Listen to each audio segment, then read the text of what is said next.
Bismillahirrahmanirrahim. Assalamualaikum warahmatullahi wabarakatuh. Agak maju dikit ya. Innal hamdalillah nahmaduhu wa nasta'inuhu wa nastahdihi wa nastaghfiruh. Wa na'udzu billahi min shururi anfusina wa sayyiati a'malina. May yahdihillahu fala mudilla lahu ومن يضلل فلا هادي له وأشهد أن لا إله إلا الله وحده لا شريك له وأشهد أن نبينا وحبيبنا وقرة أعيننا ومربينا محمدا عبده ورسوله أرسله الله رحمة للعالمين اللهم صل وسلم وبارك وترحم على هذا النبي الكريم وعلى آله وصحابته ومن سار على نهجه إلى يوم الدين يا أيها الذين آمنوا اتقوا الله حق تقاته ولا تموتن إلا وأنتم مسلمون اللهم إن هذا إقبال ليلك وإدبار نهارك وأصوات دعاتك فاغفر لنا جميعا يا رب العالمين اللهم إنا نسألك فهم النبيين وحفظ المرسلين وإلهام الملائكة المقربين سبحانك لا علم لنا إلا ما علمتنا إنك أنت العليم الحكيم وتب علينا إنك أنت التواب الرحيم اللهم إنا نعوذ بك من أن نشرك بك شيئا نعلمه ونستغفرك لما لا نعلمه اللهم إنا نسألك الإخلاص والصدق في القول والعمل بسم الله توكلت على الله ولا حول ولا قوة إلا بالله.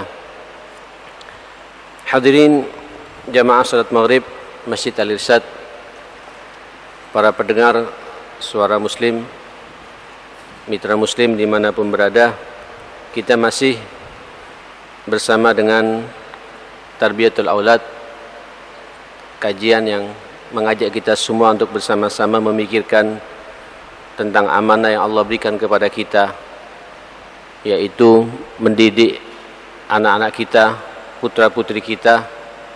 Kita berharap semua mudah-mudahan anak-anak kita semuanya menjadi anak-anak yang saleh dan salehah dengan izin Allah Subhanahu wa taala. Pertemuan yang lalu kita sudah sampai di bab Al-Aqiqah.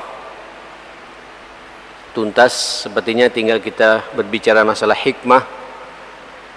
Apa hikmah diperintahkannya aqiqah kepada kita semua? Pengarang kitab ini menulis ada beberapa hikmah. Yang pertama, qurbanun yataqarrabu minha al-maulud ila Allah subhanahu wa ta'ala fi awwali lahzatin yastanshiku biha nasaimul hayah. Ini merupakan kurban atau pengorbanan di mana kita sebenarnya mengajak anak yang kita lahirkan dari rahim istri kita, rahim ibunya, seakan-akan dia sudah mulai berkorban, ya, mulai berkorban di awal kehidupannya, di pekan pertama kehidupannya, sebagai bentuk pendekatan kepada Allah Subhanahu wa taala. Yang kedua, para ulama juga mengomentari aqiqah ini adalah fidyah yaftadi bihal maulud minal masaib wal afat.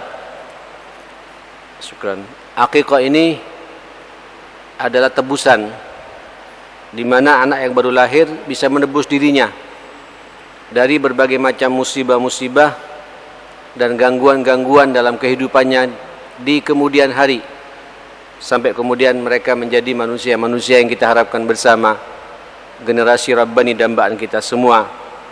Kama fadallahu Ismail alaihissalam bidzibhil azim, sebagaimana dulu Nabi Allah Ibrahim Nabi Allah Ismail menebus dirinya, kemudian diperintah oleh Allah ayahnya untuk menyembelih seekor kambing.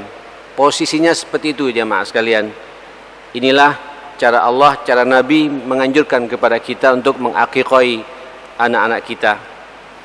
Kemudian sebagaimana saya juga menyampaikan di pertemuan yang lalu, hikmah yang ketiga, fikak lirihan al-maulud fi syafa'ati li walidayhi. Insyaallah kita kalau mengakikoi anak kita berarti kita telah melepas rihan marhun gadayanya, ya, di mana nanti kalau kita sudah mengakikoi anak kita, yakin, hakul yakin, insyaallah anak kita nanti pada hari kiamat memberikan syafaat kepada kedua orang tuanya. Mudah-mudahan kita semua insyaallah lewat sunnah yang satu ini syafaatnya sudah cukup jelas, yang tergambar lewat hadis Rasulullah SAW kepada kita semua. Kemudian yang keempat, izhar lil farah was surur bi iqamati syara'il Islam, yaitu kita menunjukkan, ya, rasa bahagia dan senang karena Allah telah mempercayai kepada kita memberikan satu generasi baru, anak, ya. Nah, kesenangan itu membuat kemudian kita semangat untuk menegakkan nilai-nilai Islam pada anak-anak kita, karena di awal-awal kehidupannya ritual-ritual keislaman, kemudian kita ngundang tetangga kanan kiri, kemudian makan bersama dari akikah yang kita sembelih, masing-masing mendoakan secara tidak langsung, kita semua bahagia dan menguatkan sang anak untuk komitmen dengan syariat ini. Mudah-mudahan ke depan anak-anak kita juga lewat akikah, ya, yang kita tunaikan ini, yang kita laksanakan ini, ke depan mereka semua komitmen dengan syariat Allah Subhanahu wa taala.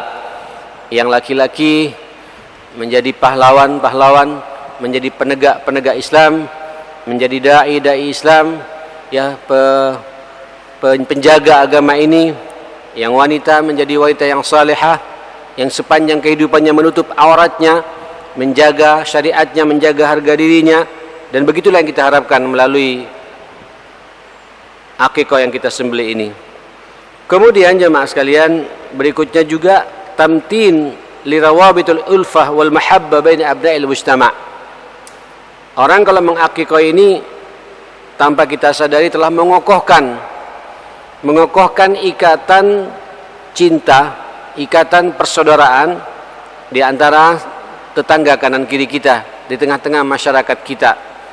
Listimaihim ala mawaidut ta'am ibtihajan biqudumil mauludil jadid. Ya, siapapun pasti gembira ketika kita diundang undangan akikah, kemudian datang, kita makan bersama, nyate bersama, kemudian dikeluarkan sang bayi, pasti dalam suasana kita bahagia, dalam suasana kita memiliki rasa senang, keluar dari mulut kita minimal kata-kata barakallah fi, semoga Allah memberkahi anak ini. Saya yakin dari sekian banyak yang diundang, mudah-mudahan semuanya doanya diterima oleh Allah Subhanahu wa taala. Dan saya hakul yakin di antara sekian banyak orang itu pasti ada satu dua orang yang kemudian doanya akan tembus ke arsy Allah Subhanahu wa taala.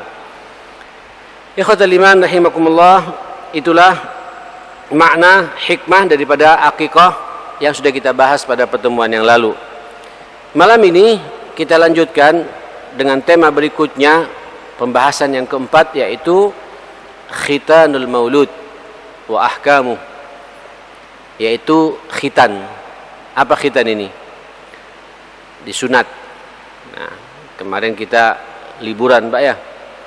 Di mana-mana banyak musim sunatan masal. Ya, tinggal alisat yang secara umum belum. Ya, insyaallah mudah-mudahan habis pengajian ini Takmir punya inisiatif.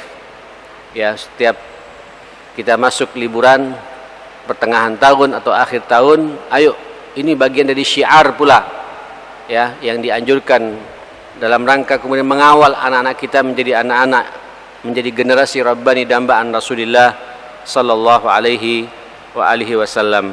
Tidak perlu saya bahas apa itu khitan, semua kita tahu makna khitan, definisi khitan, ya, yang itu memotong, ya, ujung depan dari kemaluan anak kita yang laki-laki itu, ya, dan ini manfaatnya nanti kita akan bahas apa dampaknya, apa pengaruhnya dari segi kesehatan dan lain sebagainya, termasuk juga dari sisi hubungan suami istri ke depannya, segala macam nanti dibahas oleh ulama-ulama kita. Dan begitulah agama kita menjaga tentang kebersihan akan kemaluan yang dimiliki oleh anak-anak kita. Dan kita pun juga merasakan bagaimana kita dulu dikhitan oleh orang tua kita, betapa bersihnya kita umat Islam, ya, memiliki syariat yang sangat indah ini.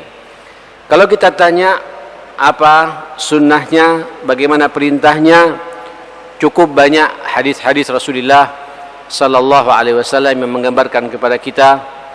Imam Ahmad dalam musnadnya, termasuk juga Bukhari Muslim dalam sahihnya, dari Ammar bin Yasir dari Imam Ahmad mengatakan qala Rasulullah sallallahu alaihi wasallam minal fitrati, fitrah, apa fitrah ini Pak?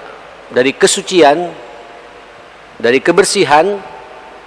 Tapi juga ada mengatakan dinuna dinul fitrah, agama kita ini agama fitrah, agama yang orsinil, agama yang bersih, agama yang suci. Ya, makanya fitrah juga fitratullah. Itulah fitrah Allah. Allati fatara an-nas 'alaiha, di mana manusia diciptakan di atas fitrah itu. La tabdila li khalqillah, tidak ada yang bisa merubah ciptaan Allah. Allah mengatakan dzalika ad-dinul qayyim. Itulah agama yang benar, agama yang lurus. Maka kalau orang menjaga fitrah berarti dia menjaga agamanya. Nah, ternyata apa fitrah itu? Dibuktikan di lapangan. Nabi mengatakan dalam hadis Imam Ahmad, al-madmadah, suka berkumur-kumur. Jadi kalau orang suka berkumur-kumur, membersihkan mulutnya dengan air, apalagi kemudian kita juga sikat gigi pakai siwak. Kalau tidak ada siwak ya kita pakai pasta gigi. Itu juga bagian kita menjaga fitrah kita. Karena fitrah seorang muslim awalnya itu mulut tidak boleh bau. Ya, kalau orang menjaga mulutnya tidak bau berarti dia menjaga agamanya, menjaga fitrahnya.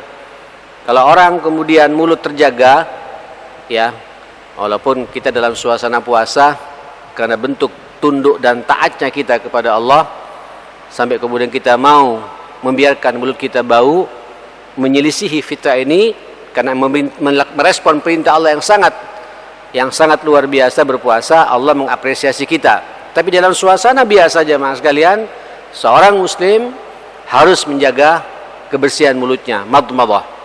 Ya, madmadah. Wal istinsyaq, yang kedua, memasukkan air ke dalam hidung. Jadi sampean kalau wudu itu dianjurkan Pak formalitas untuk menghirup apa? Air. Kadang-kadang kalau masuk sedikit agak pening sedikit jemaah sekalian. Ini ada dokter di sini, 2 dokter bersama kita. Katanya itu sehat Pak kalau sampai pusing. Ya, karena tembus dan membersihkan. Dan ternyata katanya jin di sini Pak paling suka ngumpet. Ya, di kotoran bekas ingus yang kita miliki ini. Atau di saat kita kemudian bernafas begini, menghirup udara ini kan udara kotor jemaah sekalian. Kemudian disaring oleh bulu-bulu ini dan dibersihkan jemaah sekalian. Ya, ini juga bagian dari fitrah. Hatta hidungnya pun dianjurkan untuk dibersihkan, karena itu juga bagian fitrah bagi kita semua. Baru setelah itu masuk jamaah sekalian pada bab berikutnya, wassiwak. Itu juga apa namanya? Fitrah. Menjaga, membersihkan. Kalau siwak bukan kumpul-kumpul lagi, tapi membersihkan apa? Membersihkan gigi. Ya, gigi dibersihkan dengan kayu arak. Sekarang alhamdulillah Pak, sampean lihat di mana ini banyak di teman-teman kita ini, nggak perlu saya menyebut tokonya, nanti jadi didengar radio nih Pak ya. Silakan, luar biasa, harganya pun juga nggak terlalu mahal ya, 5.000 atau 10.000 saya kurang tahu itu. Ya, tapi cari yang masih lembut Pak, yang masih pres-presan itu. Nah, itu yang bagus jemaah sekalian. Itu biasanya masih asli jemaah sekalian, masih baru dipotong langsung dipres. Itu rasanya seger. Bahkan kalau masih muda betul pedas Pak di mulut ini. Ya, pedas jemaah sekalian, agak kayak mentol. Ya, pedas terasa sekali. Ya, saya di Saudi hampir tiap hari kalau di sana pas umroh atau apa selalu pakai siwak jemaah sekalian. Waktu saya kuliah juga selama 4,5 tahun di sana, 5 tahun saya di sana tidak pernah lepas dengan siwak tiap hari seperti itu. Tapi itu siwak kita beli 1 pekan habis jemaah sekalian. Karena tiap hari dipotong. Ya, bahkan kadang-kadang sehari bisa 2 kali dipotongnya mas sekalian. Jangan kemudian tiap hari tetap aja besok dipakai lagi, enggak, dipotong. Kemudian dibuat apa namanya bulu-bulunya lagi. Terus sampai lama-kelamaan habis. Kalau habis kecil begini tidak bisa masuk, dibuang, kita beli lagi. Dan begitu seterusnya jamaah sekalian. Ini sunnah. Sampai Rasulullah mengatakan laula an asyqa ala ummati la amartu bisiwak inda kulli salah. Andai kata tidak merepotkan kepada umatku, tentu aku akan perintahkan memakai siwak bagi orang yang mau salat. Jadi mau salat ini Pak, antum diperintah untuk pakai apa? Siwak. Minimal ya kumur-kumur tadi ya. Kalau tidak bisa Pak, kumur-kumur tapi terus dia apa? pakai tangan nih Pak. Licin-licin di gigi ini sampai hilang, ya sampai betul-betul bersih, merasa bersih, sehingga kita ngomong atau kita baca amin, apalagi jadi imam, malaikat kan mendekat jamaah sekalian. Ya, kalau kemudian alhamdulillahirabbil alamin, mulut bau, malaikat lari nanti jamaah sekalian. Ya, itu sunnah jamaah sekalian, sunnah. Termasuk yang baca amin Pak. Amin. Kalau mulut kemudian tidak bau, malaikat semua mendekat Pak. Ya, dan senang malaikat ya dengan aminnya kita jamaah sekalian. Ayo jaga mulut ini untuk pakai siwak. Paling tidak ya kita kumur-kumur atau kita gosok gigi seperti itu. Baik, kemudian kita masuk, ini diperkuat dengan hadis di bawahnya. 5 berikutnya ini adalah 5 yang kemudian disahihkan oleh Bukhari Muslim dari hadis Abu Hurairah, termasuk juga Ahmad melanjutkan hadis yang tadi. Apa yang 5 berikutnya ini? Yaitu al-khitan, bab yang kita bahas sekarang. Khitan juga bagian dari fitrah. Bagian dari apa? Dari fitrah. Jadi sebenarnya nanti kita jamaah sekalian dianjurkan ya, yang membedakan kita muslim dengan tidak muslim, komitmen dengan agama, tidak komitmen dengan agama, bisa dilihat bagaimana perhatian kita untuk khitan. Ya, khitan itu juga bagian dari fitrah. Nanti kita akan bahas detailkan masalah ini ya. Kemudian yang berikutnya waqash syarib, memotong syarib. Apa syarib ini Pak? Memotong kumis. Ya, kumis ini Pak suruh potong. Kalau kumis ini jemaah sekalian, suruh rapikan. Qas itu memotong. Jangan dibiarkan kumis sampai panjang dan melebihi atau masuk ke mulutnya jemaah sekalian gitu ya. Nanti sampean minum susu, minum sirup atau makan nanti nempel di mulut ini jemaah sekalian. Tidak bagus ya. Ini kumis suruh rapikan. Nah, paling tidak ngelihat ustadznya lah sekarang nih Pak, rapi Pak kumisnya Pak kayak gini ya. Ya, dirapikan. Saya biasa kalau kumis ini tiap 2-3 hari sekali saya merapikan kumis jemaah sekalian. Nah, ikhwatal iman, tapi kalau jenggot ini suruh biarkan. Nah, ini saya tidak akan masuk pada bab yang terlalu dalam pembahasannya. Apakah a'ful liha itu berarti harus memanjangkan atau yang penting ada jenggotnya, ini panjang perdebatannya jemaah sekalian ya. Ini sunnah yang juga sangat dikuatkan oleh Rasulullah. Ini juga yang membedakan ya komitmen kita terhadap agama. Jadi kalau kita tidak hobi, yang repot ini Pak, hobi memelihara kumis kemudian memotong jenggot, ini menyelisihi Pak, menyelisihi sunnahnya Rasulullah Sallallahu Alaihi Wasallam. Tapi kita diperintah untuk membiarkan jenggotnya, kemudian merapikan kumisnya. Bahkan kalau kumis ada yang mengatakan qasyu, itu menghapus, memotong sekalipun juga boleh jemaah sekalian, rapi. Nah, kayak menjenengan nih Pak, rapi, masya Allah, habis sama sekali. Ya boleh-boleh saja, atau dirapikan, ini tergantung kepada anunya kita semua. Tapi kalau jenggot ini sangat dianjurkan sama Nabi kita kaum laki-laki untuk memeliharanya dan menjaganya. Baik. Kemudian yang ketiga, taqlimul adzafir. Taqlim adzafir, memotong kuku. Ini motong kuku juga bagian dari fitrah. Ya, bagian dari kesucian, bagian dari agama itu. Jadi untuk melihat orang itu komitmen dengan agama bisa lihat bagaimana kukunya Pak. Kalau kukunya panjang, dia tidak menjaga kemuliaan agamanya, dia tidak menjaga fitrahnya. Ayo lihat Pak, ini Ustaz, kuku yang mana semua Pak? 10 jari kita ini dipotong. Kemudian 10 jari di kaki juga dipotong. Ya. Potong Pak, potong. Ya macam begini dipotong jemaah sekalian, dipotong, bersih. Ya, hatta satu pun tidak usah Pak. Untuk garuk-garuk saat gitu. Garuk-garuk sekarang kan bisa pakai alat, pakai apa segala macam jemaah sekalian. Ya. Satu pun potong semuanya, karena ternyata nanti jin dan setan paling senang ngumpet Pak ketika masuk ke tubuh manusia. Itu ngumpetnya awalnya masuk di bawah mana? Kuku manusia jemaah sekalian.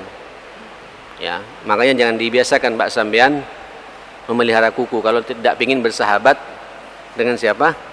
Dengan jin dan setan ya. Jadi kalau orang kukunya panjang berarti dia Berkawan dengan siapa? Didampingi oleh siapa? Oleh siapa, Pak? Oleh jin dan setan. Na'udzubillah, tsumma na'udzubillah. Mudah-mudahan yang hadir di sini insyaallah tidak ada. Kalau ada nanti pulang Pak langsung dipotong ya. Itu sunnah Rasulullah sallallahu alaihi wa alihi wasallam. Dan lagian Pak, laki-laki, apalagi perempuan Pak, kukunya panjang Pak. Wow. Ini nyaingi kucing atau macan enggak paham juga nih Pak. Panjang kayak gitu. Terus mau nyakar siapa aja Mas sekalian gitu. Atau mau nyakar suaminya barangkali. Nah, ini kita lagi bahas masalah tarbiyah dan ternyata betul ya, saya pernah mengalami Pak, ketika ada konsultasi keluarga, ada suami datang ke rumah, tiba-tiba tangannya merah Pak. Kenapa ya akhi? Iya Ustaz, tidak hanya di sini Ustaz, sini juga Pak, merah juga Pak. Kenapa? Iya, dicakar istri Ustaz gitu. Enggak nyambung saya Pak gitu. Jadi apa? Rupanya ya sudah nanti kemana-mana nih Pak kita bahas ya. Ya, taklimul adzafir. Tolong potong kuku ini. Laki, perempuan dan aman Pak gitu. Terbiasa motong kuku seperti itu. Lagi kalau malam kita tidak tahu garuk-garuk Pak. Serius gatal kemudian bisa luka. Bisa luka jemaah sekalian. Tapi kalau ada kuku, apa yang mau digaruk Pak? Ya paling kulit ketemu kulit nanti jemaah sekalian, enggak terlalu membahayakan buat kita. Oke, lanjut jemaah sekalian. Nabtul ibti. Ini juga sunnah. Sunnah yang dikuatkan. Mencabut Pak ya, mencabut bukan mencukur ini Pak. Nabat itu mencabut ya Mas sekalian. Al-ibt mencabut bulu ketiak. Nah, kebanyakan kita banyak mencukurnya Pak ya. Pingin simpel cepat, langsung Pak. Langsung. Coba kalau sampean tiap hari Pak, tiap hari saja masuk kamar mandi, jangan banyak-banyak Pak. Tiap mau mandi kan sehari 2 kali mandi kan ya Pak. Pagi ambil 5 Pak. Dari samping-samping 5 saja Pak. Nanti sore 5 lagi Pak. Sini juga 5 gitu. Sorenya 5 lagi ya Pak. Besok insyaallah habis ya Pak sekalian. Jangan dibiarkan gondrong Pak. Dan lagian tidak enak Pak. Ketiak gondrong, hatta laki-laki. Dilihat juga, saya pernah diskusi dengan ibunya anak-anak gitu. Ternyata fitrah wanita pun juga enggak senang melihat laki-laki itu ketiaknya gondrong Pak ya. Apalagi ibu-ibu yang gondrong gitu. Ibu-ibu gondrong Pak, ya Allah, wis tidak ada sedihnya sama sekali memang Pak. Jadi fitrah kita apa? Bersih Pak. Ketiak kita dibersih jamaah sekalian, biar itulah fitrah, menjaga fitrah. Dan lagian jamaah sekalian, kalau banyak bulunya Pak, ini sampean lupa ndak pakai deodoran, waduh, nyengat Pak. Apa nyengat ini? Nyengat. Baunya itu, waduh, bikin pusing. Allah, angin lewat Pak, kipas kayak gini Pak. Waduh, ini siapa yang bau? Allah, agama kita luar biasa aja Pak sekalian gitu ya. Luar biasa agama kita ini ya. Tapi kalau bersih Pak, sampean lupa tidak pakai deodoran, paling kecut baunya tidak terlalu sedahsyat itu jamaah sekalian gitu. Dan lagian bisa awet Pak, awet pakai deodoran, awet. Apalagi sampean deodoran pakai deodoran orang kafir Pak gitu. Iya. Itu tebel, semakin banyak beli lagi, wah, menguntungkan mereka Pak. Tapi kalau kemudian tipis, tidak ada bulu, lama. Jadi mungkin perlu Pak gerakan mencabut bulu ketiak biar nggak laku deodoran jemaah sekalian.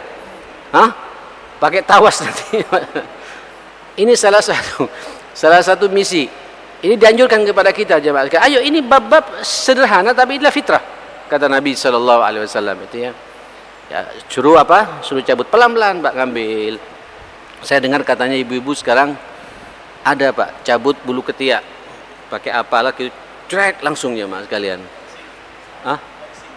Waduh, Ustaz Umar paham ini luar biasa ya. Pengalaman. Ya saya juga sering ngantarkan juga ibunya, tapi nggak paham, nggak detail Pak, itu detail luar biasa. Ini bagus ya Mas sekalian, tidak apa-apa kita antar ya, menghidupkan sunnah Nabi sallallahu alaihi wasallam, dan cari Pak yang nyabut yang muslimah pula gitu ya, yang muslimah pula. Ya, biar nanti jadi langganan buat dia gitu.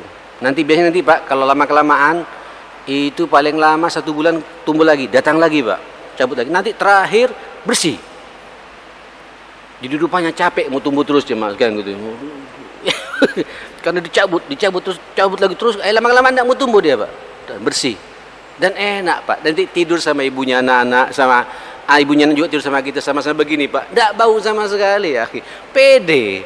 Nikmat jemaah sekalian gitu. Tapi kalau pas sampean aduh, ini pusing, Pak. Enggak bisa tidur kita ini jemaah sekalian. Ya, kira-kira begitu ya. Nah, saudara sekalian, nabtul ibti, mencabut bulu ketiak, ini sunnah dari Rasulullah, bahkan ini bagian dari agama kita jemaah sekalian. Oke. Yang terakhir juga itu bagian dari sunnah berfitrah ini adalah al-istihdad. Al-istihdad, apa al-istihdad jemaah sekalian? Saya selalu memberikan sebuah ilustrasi biar kita enggak terlalu kasar, ini masjid ya. Mencabut bulu, tapi bukan sembarang bulu katanya, Pak. Tapi bulu yang tidak pernah kena sinar matahari. Nyambung, Pak ya? Nyambung.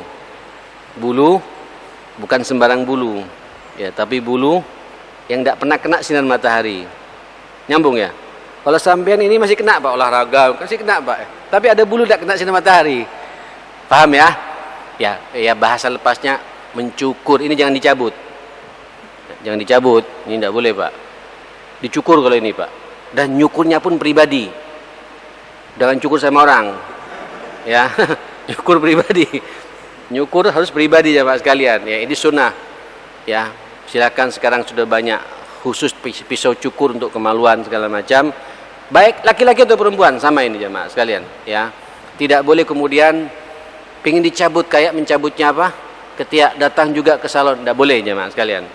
Karena tidak boleh kemaluan kita dilihat oleh siapapun pula. Yang boleh melihat kemaluan kita ini jemaah sekalian hanya kita sendiri dan istri kita. Ya, itu pun juga dalam momen-momen tertentu saja jemaah sekalian. Tapi kalau kemudian sengaja datang untuk membersihkan bulu kemaluan, datang ke tempat-tempat, itu haram hukumnya jemaah sekalian, tidak boleh, karena kita mempertontonkan aurat kita. Sendiri-sendiri Pak, masing-masing tahulah bagaimana caranya memotong bulu kemaluan kita. Jangan dibiarkan gondrong juga Pak. Tidak enak, gatal nggak karuan jemaah sekalian. Sampean kalau panjang sudah 1 cm, tidak cepat dicukur, itu nanti keriting dengan sendirinya Pak gitu. Iya, pengalaman lah. Ya, dulu kita masih belum paham, termasuk yang berbicara nih Pak. Itu keriting-keriting nggak karuan. Itu kalau gatal, wis nggak karuan Pak. Wah, tidak enak semuanya. Potong segera jemaah sekalian. Itu juga sunnah, bagian dari fitrah kita semua seperti itu. Tentu yang kita bahas malam ini adalah al-khitan. Al-khitan yang dimana dianjurkan kepada kita semua. Insya Allah kalau kita sudah khitan semua Pak ya. Ada yang belum khitan di sini jemaah sekalian? Tidak ada. Ada anekdotnya memang Dok ya. Yang enggak khitan itu yang artinya yang tidak mau kawin, belum khitan barangkali itu ya. Yang belum balik sehingga enggak dikhitan itu ya. Jadi kalau orang tidak mau nikah kan ada anekdot begini, syarat nikah itu harus balik ya. Ya. Orang dikatakan balik kalau khitan gitu. Berarti kalau tidak mau nikah belum khitan gitu. Nah, ayo insyaallah kita sudah khitan semua alhamdulillah. Nah, jamaah sekalian, bagaimana anak-anak kita? Ya, ini sunnah dan tolong jamaah sekalian perlu kita mengapresiasi Pak ya. Alhamdulillah di kita luar biasa ya. Saya melihat terutama Dr. Talib ini luar biasa, saya tahu betul punya pemerhati dalam bab-bab khitan mengkhitan. Ya, bil khusus tahun bisa 2-3 kali beliau ini adakan acara-acara khitan. Nah, kita juga begitu, ayo apresiasi Pak. Semangati anak-anak kita, kawal anak-anak kita atau cucu kita. Bahwa ini ingin menunjukkan orang kalau sudah khitan sebentar lagi akan masuk pada usia mumayyiz. Ya, usia kedewasaannya gitu. Ya, walaupun nanti terjadi perbedaan pendapat, saya akan masuk sekalian. Kapan kira-kira waktu yang paling pas untuk khitan? Ya, memang ini tergantung Pak, tergantung kepada kebiasaan masing-masing daerah ya, masing-masing suku. Ya, kalau kita ngelihat apa yang diperbuat Rasulullah kepada Hasan dan Husain, itu dikhitan ketika berumur 7 hari. Jadi berbarengan pula dengan ketika diaqiqai, ketika dicabut, ketika digundul rambutnya, dipotong rambutnya, ketika diberi nama, di saat yang bersamaan pula katanya Hasan dan Husain ini juga yukhtanan, dua-duanya dikhitan oleh Rasulullah sallallahu alaihi wasallam. Tapi di kita kan kadang-kadang ada seremonial Pak, bukan seremonial, ada kebiasaan kemudian kita duduk bareng ya untuk mengapresiasi anak-anak kita. Ya, saya juga senang sekali jamaah. Dan ini Pak bukan sesuatu yang aib. Ya, kemudian sampean datang memeluk anak itu, mencium keningnya, mengapresiasi, masya Allah. Ya, ini sudah seakan-akan dia diwongkan betul Pak, diorangkan betul, sudah dikhitan. Kemudian kita ngasih apa? Ngasih apa namanya? Ngasih hadiah gitu. Masya Allah. Bisa berupa uang, bisa kesukaan dia apa gitu, mobil remote, atau apa? Drone Pak, drone.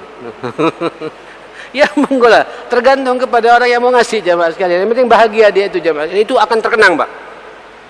Saya sampai sekarang Pak masih terkenang. Waktu itu saya khitan di Situbondo Pak, di rumah abah saya, rahimahullah. Fotonya pun masih ada sampai sekarang Pak. Masya Allah, masih ada dokter. 47 tahun yang lalu masih ada fotonya itu. Waduh, terus pakai menjalin Pak untuk apa? Ngapain di sini pakai? Tapi dokter, waktu itu jahitnya pakai benang jemaah sekalian gitu. Jadi kalau buka itu direndam dalam air jemaah sekalian gitu. Pelan-pelan, ya Allah. Tapi kena demikian Pak, begitu berhasil diapresiasi sama orang, diberikan telur Pak. Waduh, telur itu terkenang betul. Siapa yang ngasih uang sekian, sekarang masih ingat Pak. Dan sekarang kalau saya ke Situbondo itu kalau nggak bertamu ke rumahnya fulan, walaupun sudah meninggal dunia Pak, ada yang kurang rasanya, karena teringat kebaikannya. Dan anak kecil ketika sampai mengapresiasi itu beda jamaah sekalian gitu. Bukan riak-riaan, bukan Pak, bukan, tapi sengaja untuk mengangkat moralitas anak itu, maknawiannya terangkat. Ini khusus tuh hadiah dari Ami, jangan dibuka di sini ya, buka di kamar, biar dia terekam Pak gitu. Bahwa kita perhatian betul karena dia telah mengikuti sunnah Nabi, dipotong bagian terkecil dari kemaluannya, ujungnya itu, dan untuk kesehatannya, untuk kebaikan dia, sekaligus menunjukkan dia sebagai seorang laki-laki betulan ya, telah mengikuti sunnahnya Rasulullah Sallallahu Alaihi Wasallam. Ada tasyakuran khitan Pak, ada Pak ya, ada manten khitan, ada ya, manten khitan ada di, kalau di Madura ada itu Pak, dibuat mantenan dulu. Masya Allah, luar biasa. Nah ini bukan sesuatu yang aib, sekaligus untuk mengangkat Pak kepribadian anak itu, moralitasnya, seakan-akan dia telah menjalankan misinya Rasulullah Sallallahu Alaihi Wasallam. Nah saudara sekalian, bicara kapan, saya katakan sekali lagi, saya akan bersingkat dalam kajian kitab ini, silakan, tergantung ya. Ada kemudian sengaja menunggu nanti akan dikhitan setelah umur 6 tahun. Ternyata 6 tahun anaknya belum siap, takut gitu. Ada Pak. Ya, tapi kita orang tua terus memberikan apa? Jangan dipaksa Pak. Apalagi anak sudah mulai bisa berpikir jamaah sekalian. Kasih tahu Pak apa manfaatnya khitan. Sampai dia punya kemauan sendiri gitu. Nah, ketika kayak gitu apresiasi jamaah sekalian gitu. Wah itu masya Allah, anak merasa diwongkan betul Pak, merasa diorangkan betul. Kadang-kadang anak ada juga orang dikhitan ketika berumur 12 tahun. Saya teringat, saya punya kerabat saya sendiri jamaah sekalian, ya lulus SD baru dikhitan Pak. Ya agak-agak besar sedikit, tapi masih belum puber jamaah sekalian, tapi sudah mulai Pak, nyerempet puber gitu.